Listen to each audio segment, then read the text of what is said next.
I discovered my husband Ethan's lies and his dangerous connection to Lena Kessler, a woman running a crime ring.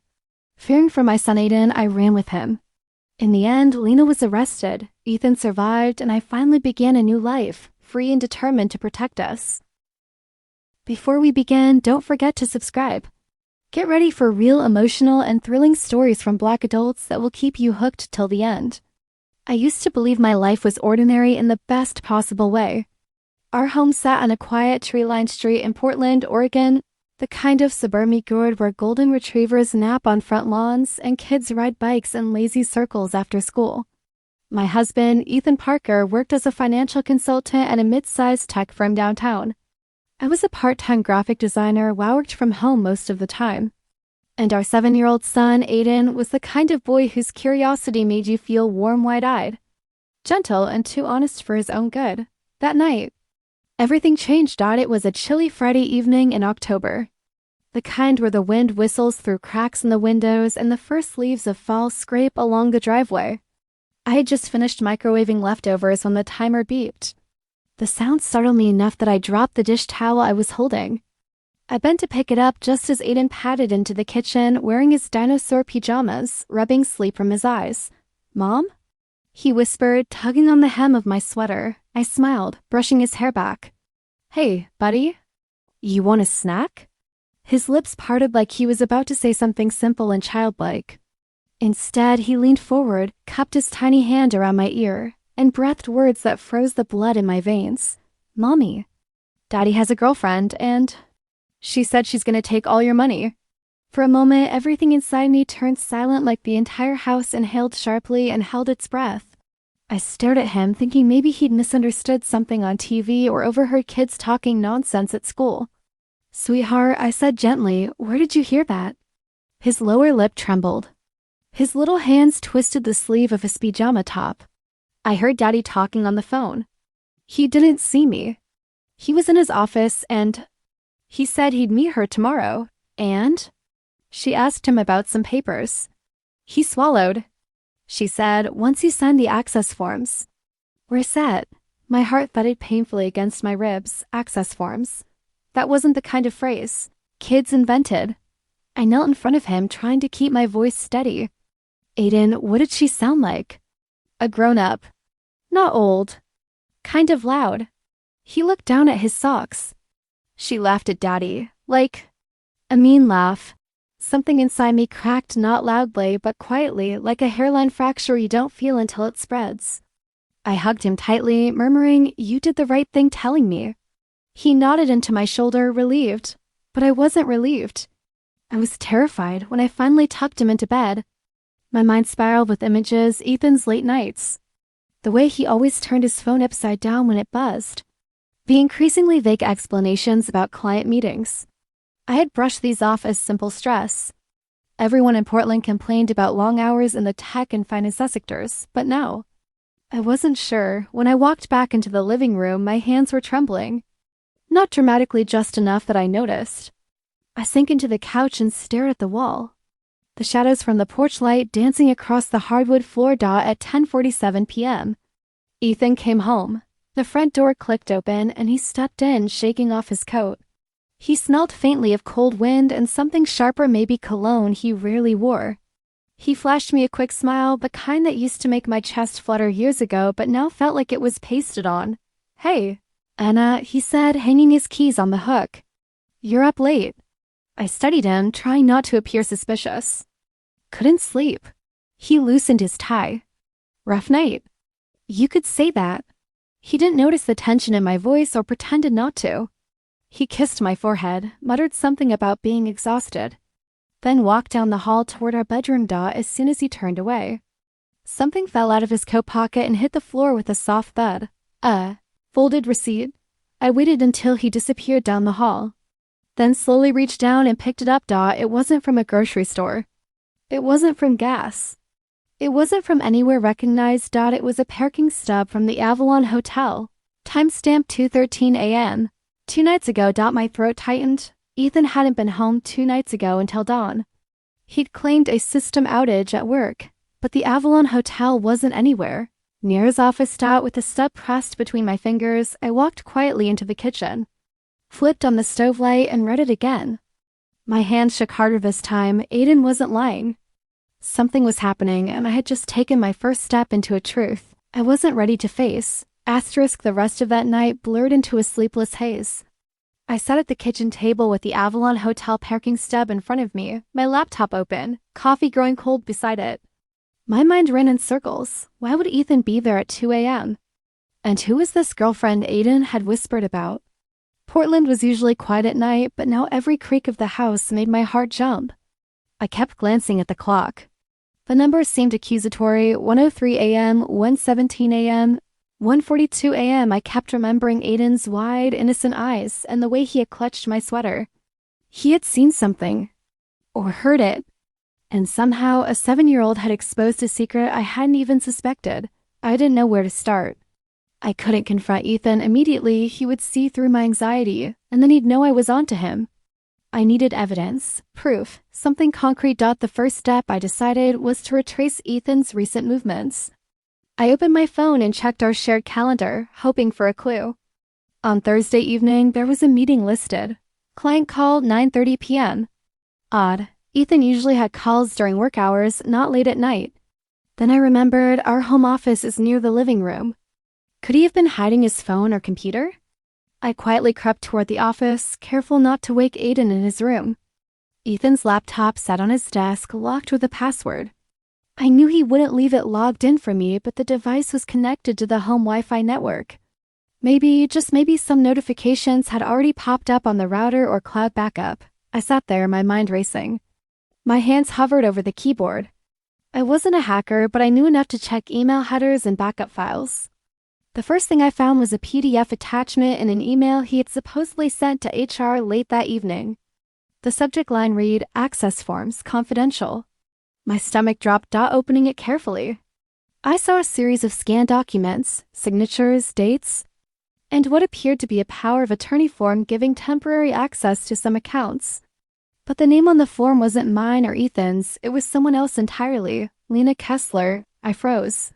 The name matched nothing I recognized. But the timing matched everything Aiden had said.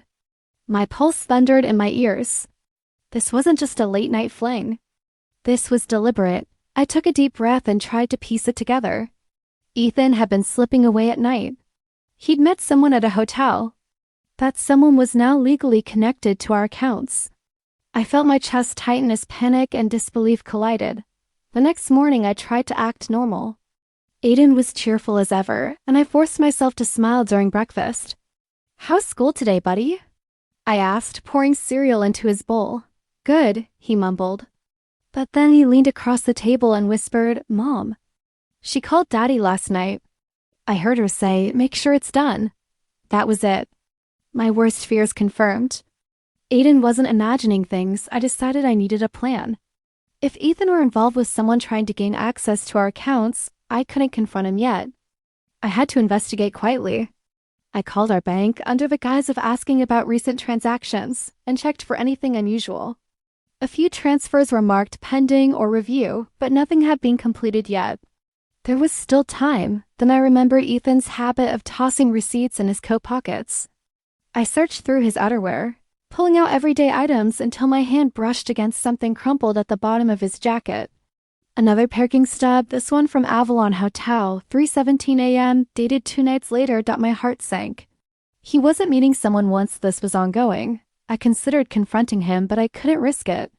Ethan's always been calm under pressure, and if he sensed suspicion, he'd hide everything. I needed to gather more evidence: who this woman was, her relationship with Ethan, and what she was after. Over the next 2 days, I began keeping careful notes. I checked the email headers and the limited metadata I could see from the attachments.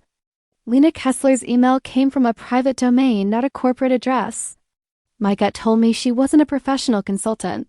She was likely someone skilled at manipulating people, maybe even a con artist. I tried talking to Aiden casually, testing his memory. "Did you see anything else yesterday?" I asked while driving him to school. He hesitated, then whispered, She'd had a big bag, Mom. Daddy carried it into the hotel. I saw papers sticking out. A bag. papers, another piece of the puzzle. That night, I sat at the kitchen table again, flipping through the 2 parking stubs, the emails, and the scanned PDFs. I had no idea how deep this went. But one thing was certain, Ethan wasn't just lying to me emotionally. Someone was trying to access our money, and he was involved. I finally allowed myself one small thought before going to bed. I had to find out who Lena Kessler really was, and I couldn't let Ethan see that I knew. The game had begun, and for the first time in my life, I felt like a detective inside my own home. For the next 48 hours, I barely slept. Every time I closed my eyes, I saw the name Lena Kessler printed on that power of attorney form.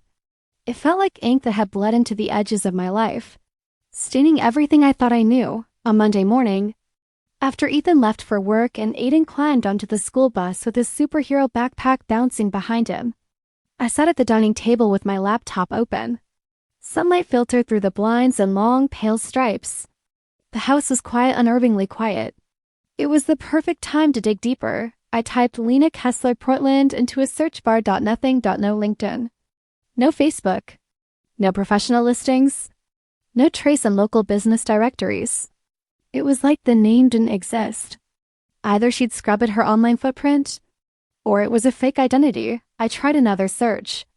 Kessler fraud, Kessler Oregon. Kessler financial scam. Still nothing relevant. Then I searched the private email domain from her message headers. KesslerConsultingPro.com. The screen showed. Domain not registered. My stomach dropped. The email wasn't just unprofessional, it wasn't real. Someone was using a spoof domain to appear legitimate. I leaned back, rubbing my temples. So far, I have had a cheating husband, a mystery woman, and fake legal documents. Everything in me screamed, this is more than an affair, but I needed something solid. Something that connected the dots. I decided to check Ethan's phone records. I couldn't access his private phone, but our family plan showed basic call logs. When I logged into our account, I saw her number immediately. It appeared over and over again. The number ended in -2197. Calls between 11 p.m. and 3 a.m. Calls during his late client meetings. Calls on weekends.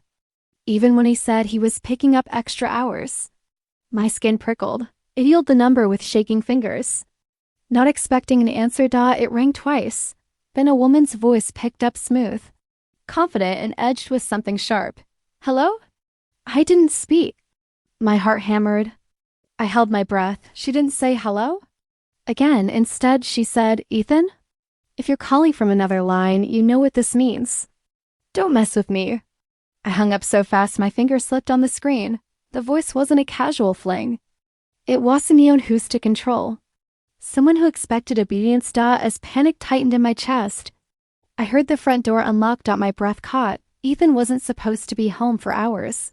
I scrambled to close the call log screen, but my hands were shaking too hard. The door shut and his footsteps echoed across the hardwood. Anna? He called. I forgot my laptop. I snapped the laptop shut and forced a neutral smile. He stepped into the dining room, keys jingling. What are you doing? Oh, just browsing some design templates, I said casually. He eyed me for a second, his expression unreadable. Then he shrugged and turned toward the office. I exhaled carefully through my nose. When he walked back through the room holding his laptop, I noticed something new, a bruise on his wrist. Purple, finger-shaped. It looked like someone had grabbed him hard. He caught me looking. Car door, he said quickly. Slammed it on myself. He had never been a good liar. My mind raced, but I played dumb. You okay? Yeah, he said. Just clumsy.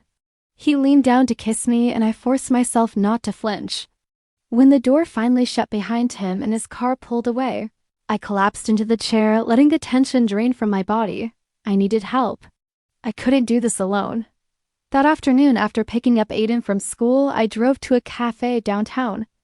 It was busy enough to blend in, quiet enough to think. With the laptop open again, I searched the phone number, 503-277-2197. This time, something popped up.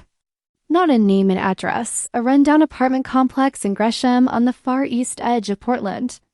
Not a place Ethan would ever go voluntarily. It was miles from his job, miles from the Avalon Hotel, and the neighborhood. Wasn't the safest, but I needed answers. I wrote the address on a sticky note and closed the laptop. The next morning, I told Ethan I had a client meeting in Beaverton. He barely looked up from tying his shoes. Okay, see you tonight. He didn't question anything. I drove toward Gresham with sweaty palms gripping the steering wheel. The city shifted around me. Portland's charming streets gave way to strip malls, industrial lots, and aging apartment buildings with peeling paint. I parked across from the complex listed online. It was worse than I expected. Graffiti marked the lower walls. Trash bins overflowed. A group of people smoked near the stairwell. Glancing suspiciously at every car, I took a deep breath and stepped out. The apartment number was B-12. I climbed the metal stairs, each clang echoing in my bones. When I reached her door, for a moment, I almost turned back. But then I remembered Aiden's tremble, the fake documents. The bruised wrist. I lifted my hand, knocked once. The door opened immediately as, if she had been waiting, a woman stood there. Tall, expensive hair. Cold eyes. She smiled without warmth. You must be Anna. My blood ran ice cold. Asterisk. I left the precinct with my pulse hammering so loudly I could feel it in my teeth. Detective Avery's warnings buzzed in my mind like hornets.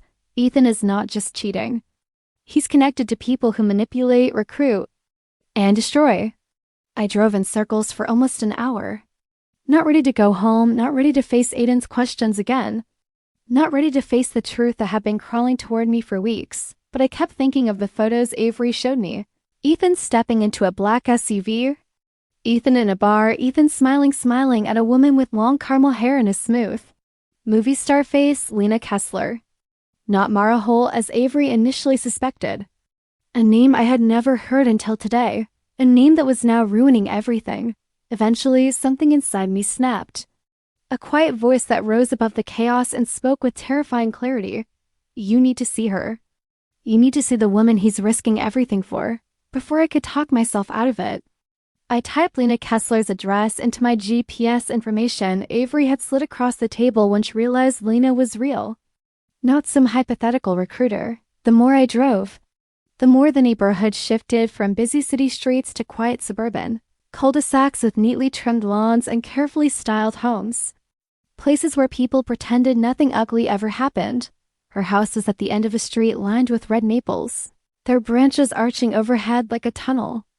A white single-story home with navy shutters. Charming, innocent-looking. I parked 2 houses down, my hands gripping the steering wheel so tightly they ached. What was I doing? Confronting the other woman. People in stories did this. Emotional wives, desperate girlfriends, betrayed partners. Not me. Not Anna Parker, but here I was. Before I could overthink it, I stepped out of the car and walked straight toward her house. As soon as I reached her porch, I hesitated. The curtains were drawn. The house was too quiet. A sick ache curled in my stomach. But I still lifted my hand and knocked. For a moment, nothing happened. Then I heard faint movement inside. Soft footsteps. A pause. The lock clicked. The door opened 3 inches. Just enough for her to look at me. She was even more beautiful up close. Light brown hair that fell in a perfect wave. Sharp cheekbones. Hazel eyes that flashed with something I couldn't read. She blinked once, twice. Then she spoke. Anna Parker. Hearing my name in her mouth made my skin crawl. You know who I am? I asked. She tilted her head slightly, almost amused. Of course I do. My voice came out too shaky to hide. Can we talk? She opened the door wider and leaned her shoulder against the frame. She didn't invite me in. She didn't step out. She kept herself exactly on the threshold, as if crossing either direction would be unsafe. What do you want? She asked, her tone startlingly calm. I want to know what you are to my husband. Her eyes didn't flicker with guilt. They flickered with irritation. Ethan should have kept you out of this, she muttered. My breath caught. So you admit it. I don't need to admit anything, she said coolly. I know what he tells me. And I know what he hides from you. My heart sank. She didn't say he lied to her. She didn't say she didn't know he was married. She didn't say she was sorry. She said nothing that made her innocent. Why him? I whispered. Why Ethan? There are thousands of men. Why mine? For the first time, her expression shifted, something tightening behind her eyes. Not guilt. Not shame. Strategy. Double quotes. You think this is about romance? She asked softly. I didn't answer. I didn't have to. She stepped back from the door, not letting me in, but giving herself space. Ethan is useful, she said. That's all. Useful. My husband. The man I built a life with, raised a child with, trusted with every piece of myself reduced to a tool. I felt something break in my chest. Useful for what? I demanded. She smiled. A small, sharp, chilling smile. You already know. Why else would you be here? A cold wave crashed over me. She knew I knew. She knew about the investigation. She knew everything, maybe more than I did. Did you recruit him? I whispered. Did you pull him into whatever this is? Her voice dropped to a whisper. No, Anna, Ethan came to me. My knees almost buckled. He came willingly, she continued. He asked for more. He wanted more. Her words sliced through me like a blade. I stepped back from the porch because suddenly, I couldn't breathe. She watched me with a predator's patience. No pity, no remorse. Take your son somewhere safe, she said quietly. Before Ethan brings home something worse than lies. My heart froze. Is that a threat? It's a warning, she said. And I won't repeat it. I stumbled back. Then I turned and walked away, my legs shaking uncontrollably. As I reached my car, I felt her watching me. I didn't know what terrified me more, that Ethan was cheating, that he was lying. Or that Lena Kessler didn't seem afraid of anything. Not even me, not even the law, not even the truth. I didn't know what terrified me more, that Ethan was cheating, that he was lying, or that Lena Kessler didn't seem afraid of anything, not even me, not even the law, not even the truth. By the time I reached my car, my hands were shaking so badly I could barely fit the key in the ignition. My entire body buzzed with the kind of adrenaline that felt like a warning, an instinct older than reason. Run, get your son. Leave, but I didn't start the engine. Not yet. I sat there with my forehead pressed against the steering wheel, breathing in shallow gasps, trying to make sense of Lena's words. Take your son somewhere safe. Ethan came to me. He wanted more. Did she say that because she wanted to hurt me? Or because she knew something I didn't? The more I replayed her tone, quiet, almost regretful, the more my stomach twisted. Lena wasn't warning me out of kindness. She was warning me out of necessity, which meant the situation was worse than I realized. Call I didn't want to answer. My phone buzzed in my lap. Ethan. Of course. I stared at his name, wondering if he knew where I'd been, wondering if Lena had already told him, wondering if he was watching me right now. For a moment, I almost didn't answer, but fear can make you brave in strange ways. I picked up. Anna? His voice was too calm, too even. Where are you? I swallowed hard. Home. A lie. A stupid lie. But I wasn't ready for the truth. He exhaled slowly. I'm coming by tonight. We need to talk. Talk. That word had never sounded so threatening. Is this about us? I asked, trying to keep my voice steady. A beat of silence. Then he said, It's about everything. My heart slammed against my ribs. Ethan, but he hung up. I stared at the phone in disbelief. He was always polite, always controlled, always composed. But that call. He sounded cornered, desperate. And desperation was dangerous, especially for a man hiding something this big. The things he kept hidden. When I finally pulled into our apartment parking lot, my stomach dropped. The blinds in our living room were slightly open. I knew I had closed them before leaving. A chill slid down my spine. Had Ethan already been here? Was he still inside? I grabbed my keys and hurried upstairs, ready to snatch Aiden and run if anything felt off. But when I opened the door, the apartment was empty, quiet except for the hum of the HVAC and the soft ticking of the hallway clock. Aiden? I called, Mommy. He shouted, running toward me with his robot toy. You were gone forever. I crouched and hugged him tightly, breathing in his shampoo and warmth, grounding myself. But behind him, I noticed something. Ethan's black work bag, sitting at the dining table. Unzipped. My blood froze. That bag never left his side. Not at the office. Not in the car. Not even at home. Aiden tugged my sleeve. Daddy came earlier, he said simply. My throat closed. Did he say anything?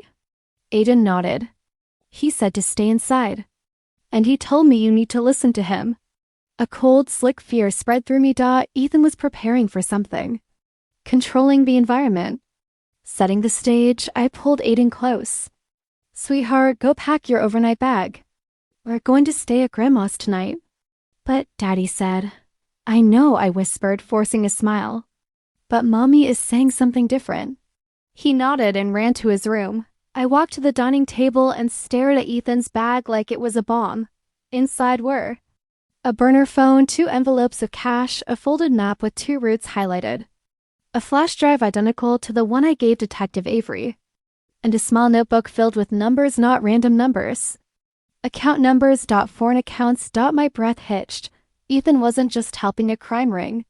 He was trying to disappear. He was preparing to run, and he might be planning to take Aiden. My knees trembled as I picked up the burner phone. There were only 3 messages. 1, move tonight.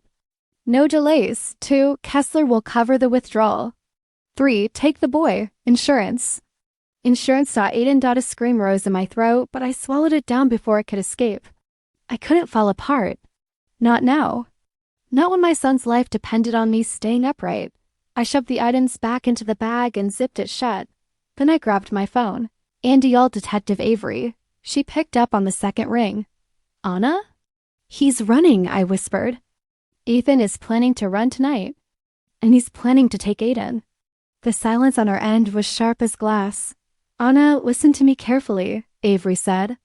Get Aiden out of the apartment now. Do not wait for me. Do not confront Ethan. Do not go back for anything. What about you? I whispered. I'm on my way. But Anna, her voice hardened. You and your son are in immediate danger. I hung up, heart pounding so hard it hurt. Aiden ran back into the hallway wearing his little blue backpack. Ready, Mommy? I forced a smile that didn't reach my eyes. Good, I whispered, because Ethan Parker was on his way home, and tonight, he wasn't coming to talk. Aiden stood in the hallway with his little blue backpack. Shoes on the wrong feet, hair sticking up like he'd been running laps. His tiny chest rose and fell quickly with excitement. He thought we were going somewhere fun. I forced myself to smile. Let's go, I whispered, but the moment I opened the door, the hallway swallowed me in a wave off cold. Realization. Everything was too quiet. Too. Still. The kind of quiet that happens right before a storm touches ground. I took Aiden's hand and hurried toward the elevator. My heart thudded so loud. I was sure he could hear it. We reached the end of the hall. The elevator doors slid open, and Ethan stepped out. My entire body locked in place. He stood there like he had been waiting. His expression wasty, unreadable. A thin sheen of sweat coated his forehead like he'd been running or rushing. His eyes dropped to Aiden, then lifted slowly to mine. Going somewhere? He asked. His voice was calm. Too calm. Aiden smiled, oblivious. Daddy? Mommy says we're Aiden, Ethan said softly. Go back inside for a minute. No, I said immediately. Ethan's eyes flicked to mine, colder now. Anna, let me talk to him. You can talk to him right here. Stop, he said, his voice tightening. Don't make this harder. I stepped in front of Aiden, heart racing. Move, I whispered, and I will scream so loud this entire building comes out to see why. For a moment, I saw something crack behind Ethan's expression, anger, frustration, maybe even fear. But then it hardened again. Anna, he murmured, you don't understand what you're doing. Then make me understand, I shot back. Tell me the truth. Aiden squeezed my hand. Mommy, I'm scared. That broke something inside me. Ethan's jaw clenched. And he took one step toward us. I stepped back with Aiden. He took another step. I backed up again. My heart pounded so violently I felt dizzy. Anna, please, he said, voice breaking. I never wanted you to be part of this. Part of what, Ethan? My voice rose. Lying? Stealing? Running? Kidnapping our son? His eyes flashed with shock, real shock. You looked in my bag. I didn't answer. He exhaled shakily and ran a hand over his face. Anna, you've got it wrong. I wasn't kidnapping him. A laugh escaped me, sharp and humorless. Insurance? That's what you call keeping him safe? He froze. A muscle in his jaw twitched, realized I knew everything. I pulled Aiden behind me. We're leaving. Ethan's gaze flicked down the hallway as if calculating how fast he could reach us. No, you can't go. They're watching. My blood ran cold. Who? I whispered.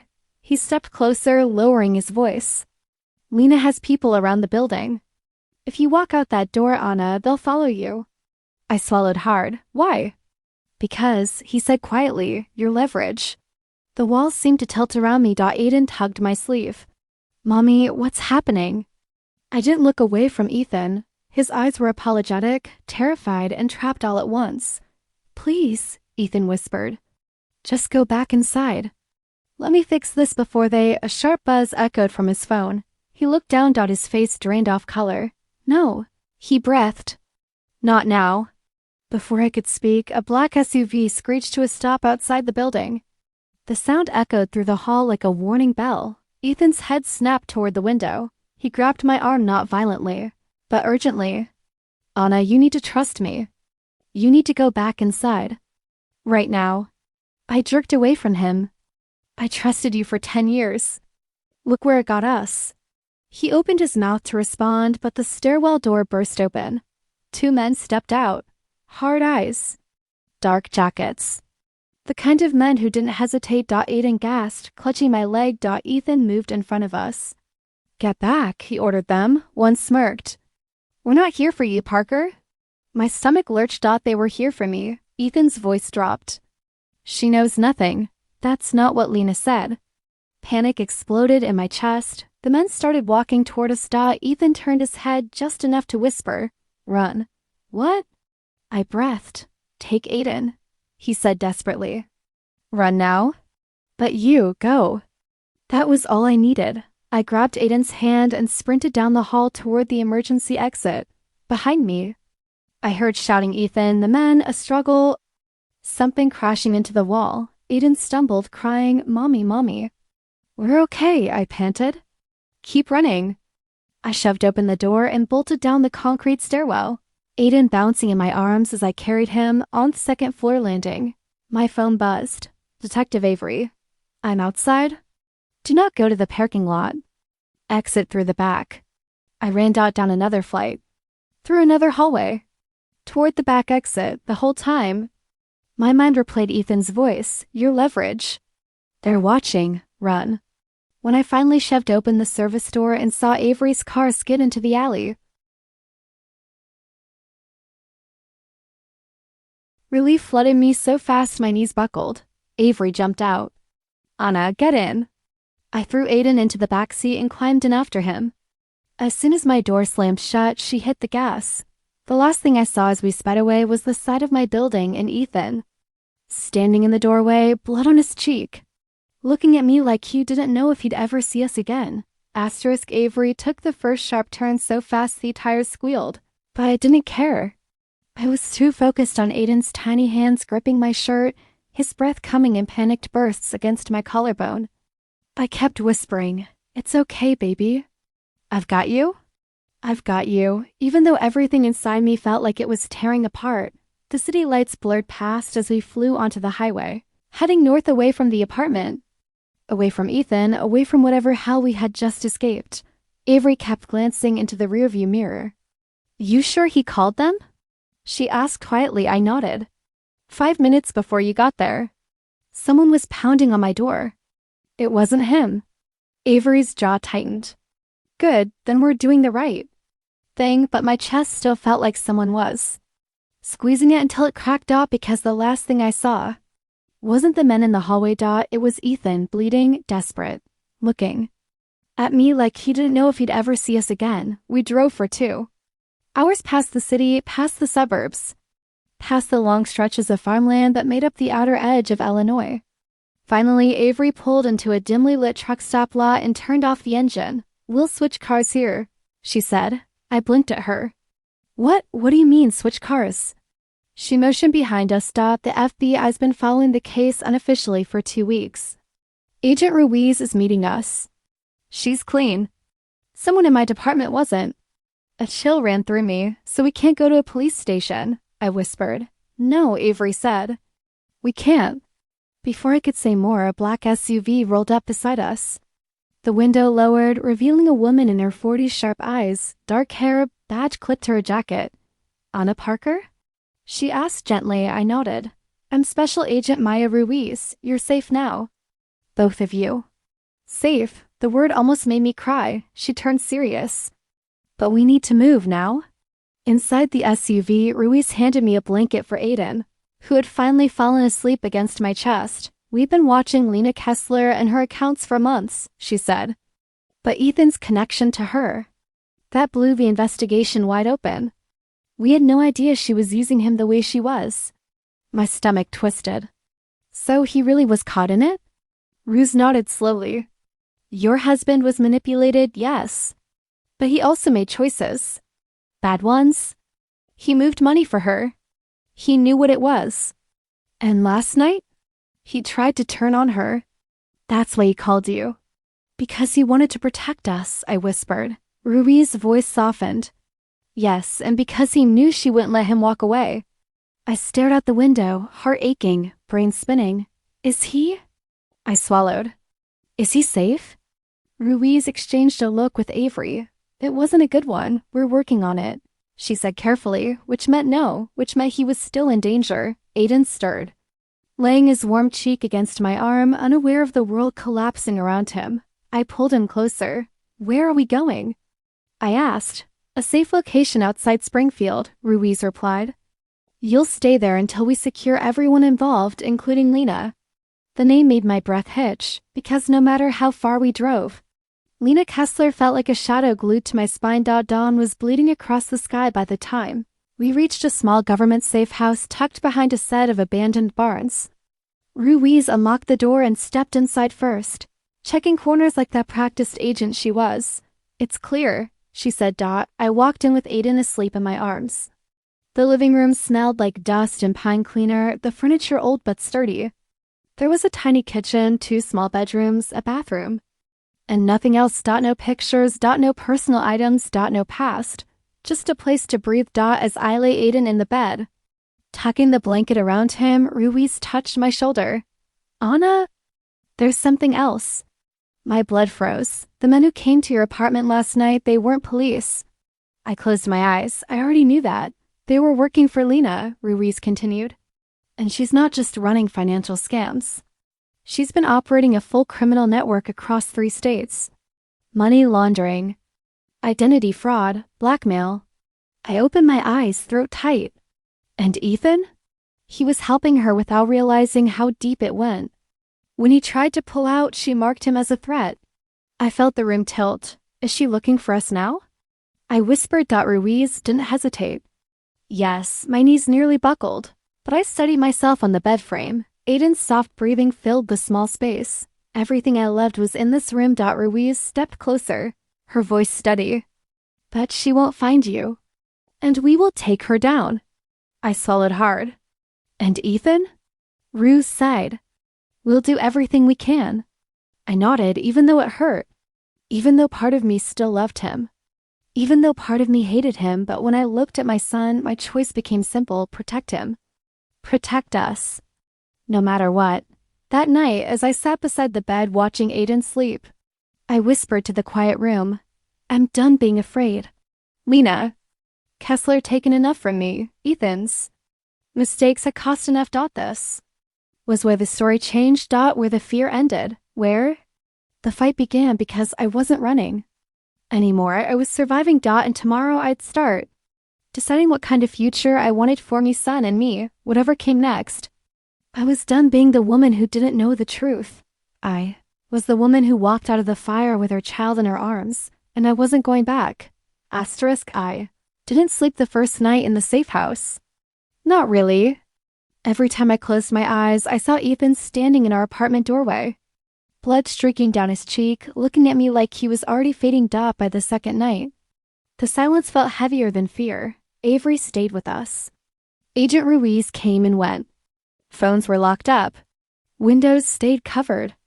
I felt like a ghost floating through a world where nothing belonged to me except my son's small, warm body curled against mine. On the morning of the 3rd day, Ruiz walked in with a look that made my stomach clench. Anna. Sit down. My knees turned to water. Avery pulled out a chair for me, but I didn't sit. I didn't want to hear anything from a sitting position. News you hear sitting down is always the kind that breaks you, Ruiz exhaled. We found Ethan. Every breath inside me froze. He's alive, she added quickly. My legs nearly gave out in relief, but he was badly hurt when we got there. Lena's men attacked him after you escaped. My throat tightened. Where is he now? Under protective custody at St. Clair's Hospital. I closed my eyes. For a moment, all the anger, all the fear, all the confusion dissolved into one raw, sharp truth. Ethan had tried to save us. Ruiz's voice softened. He asked for you. They took me to the hospital through a back entrance usually used for ambulances. The corridor smelled of antiseptic and metal, cold and humming with fluorescent light. When I stepped into Ethan's room, he looked smaller than I remembered, paler, bruised, stitched above his eyebrow. His left arm was wrapped in gauze, but when he saw me, he almost smiled. Anna? The sound of my name and his voice broke something inside me. I walked closer, stopping at the side of his bed. You look terrible, I whispered. He gave a weak laugh. I had a rough few days. The silence that followed wasn't empty, it was full. Full of everything we had survived. Everything we hadn't said. Finally, he swallowed hard. I'm sorry. Tears stung the backs of my eyes. For what exactly? I whispered. The lies? The money, Lena? Or the fact that our 7-year-old son told me the truth before you did? His eyes filled with something I hadn't seen in months. Shame. All of it? He murmured. I thought I could fix it before you found out. I thought I could protect you from it. But Lena? I didn't understand what she really was until it was too late. And now? I asked softly. And now, he said, voice trembling, I'm ready to testify. To face all of it? To make sure she never gets near you or Aiden again. Something warm and painful bloomed in my chest, love mixed with grief. You hurt us, I whispered. You hurt me. You put us in danger. I know, he said. But I never stopped loving you. Not once. I wiped a tear off my cheek. I believe that, I just don't know what comes next. You don't have to, he said. Just take care of our son. I'll handle the rest. It wasn't forgiveness, but it was something close to understanding. Lena's arrest came 2 days later. Ruiz called me. Personally, she tried to cross state lines under a false identity, she said. We intercepted her near Louisville. She faced federal charges. I let out a breath I'd been holding for what felt like months. Lena Kessler, unshakable, fearless, untouchable, was finally in handcuffs. Aiden played with toy cars on the safe house carpet. While I sat on the couch and let the reality sink in, for the first time in a long time, I felt free. Not from Ethan, not from the danger, but from the uncertainty. Our lives were finally ours again. 3 weeks later, Aiden and I moved into a small rental house on the outskirts of Naperville. It wasn't fancy Akasi 2-bedroom with creaky floors and too many windows, but it felt like a beginning. Avery visited often. Ethan called when he could, always careful, always hopeful, but never asking for more than I could give. I didn't know what our future looked like. But for the first time, I wasn't running from it. One evening, as I tucked Aiden into his new bed, he looked up at me with sleepy eyes. Mommy? Yes, baby? Are we safe now? I brushed his hair back gently. Yes, I whispered. We're safe. It wasn't a promise. It was a truth. After he drifted off, I stepped outside onto the small porch. The night was calm, the sky clear. No shadows following me. No threats at the door, just a woman and her new life. I wrapped my arms around myself against the cool breeze and whispered, we survived. And for the first time since everything began, I believed it.